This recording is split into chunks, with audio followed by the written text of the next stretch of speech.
ராஜேந்திர விஸ்வநாத் அர்லேக்கர் என்ன எங்கேயோ கேள்விப்பட்ட மாதிரி இருக்கா? இனிமே அடிக்கடி கேள்விப்பட போறீங்க. எப்ப பாரு ஃபர்ஸ்ட் பேஜ்ல வந்துகிட்டு இருக்க போறார். ஆர்.என். ரவி ஞாபகம் இருக்கா?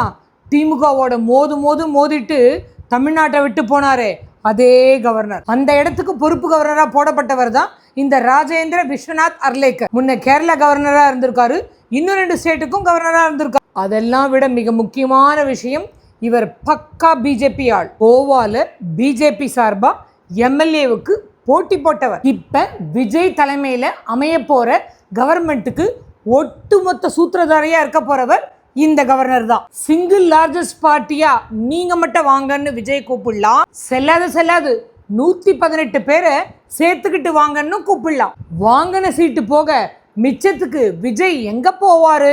இங்க கொஞ்சம் பாமக, அங்க கொஞ்சம் காங்கிரஸ்னு குட்டி குட்டியா இழுப்பாரா? இல்ல ஒரு சேஃபர் சைடுக்கு ஏதாவது ஒரு கட்சியிலிருந்து 2/3 லம்பா கொண்டு வருவாரா? யோசிச்சு பார்த்தா டிஎம்கேவை உடைக்கிறதுக்கு சான்ஸ் இல்ல.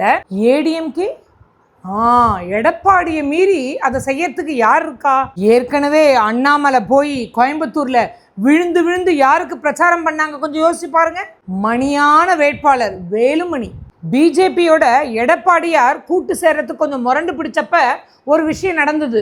எடப்பாடி வராட்டி என்ன, வேலுமணி போய் பிஜேபியோட சேர போறாருன்னு மீடியா முழுக்க ஒரு நியூஸ் கசிஞ்சது. அப்போத்துல இருந்து இப்ப வரைக்கும் ஒரு ஸ்ட்ராங்கான சந்தேகம், வேலுமணி சார் பிஜேபியோட ஸ்லீப்பர் செல்லா? ஏடிஎம்கேலேருந்து 2/3 உடைக்கணும்னா அது வேற யாரால முடியும்? வேலுமணி சாரால தானே முடியும். இப்படி ஒரு பேச்சு ஓடிக்கிட்டு இருக்குங்க தமிழ்நாடு பாலிடிக்ஸோட அண்டர் கரண்ட்ல.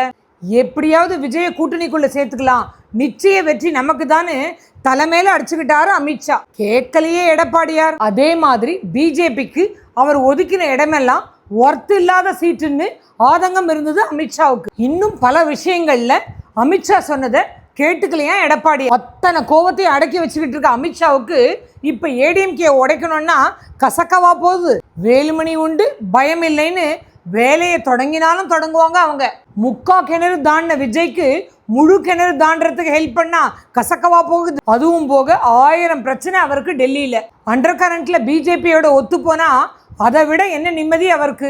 ஆகக்கூடி அடிச்சு பிடிச்சி ஜெயிச்ச விஜய்க்கு அடுத்த சோதனை காத்துக்கிட்டு இருக்கு. பலத்தை நிரூபிக்கிறதுக்கு ராஜ்பவன் போக போறாரு. அங்க நம்ம அர்லேக்கர் காத்துக்கிட்டு இருக்க போறாரு. அர்லேக்கர் யாரு? பிஜேபி ஆளு. ஆக வெற்றி கொண்டாட்டங்கள் விரைவில் வராது, இன்னும் சிறிது விறுவிறுப்புகள் காத்துக்கிட்டு இருக்கு. பிஜேபி திருவிளையாடல் தமிழ்நாட்டிலும் ஆரம்பம்.